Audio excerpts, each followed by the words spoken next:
Oh, yup. Orange again. Orange. Oh my god. I knew.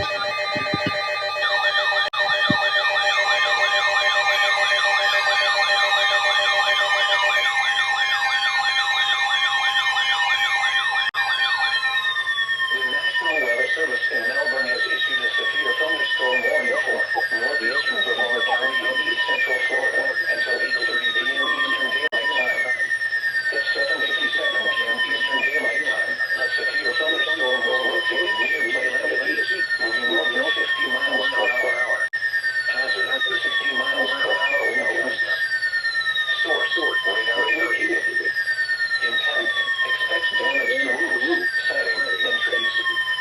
Locations impacted include Playland Beach, Merritt Island Wildlife Refuge, and Clawback Beach.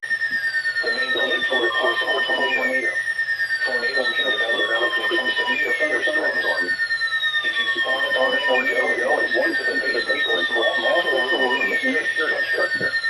For your protection, move to an interior room on the lowest floor of the building.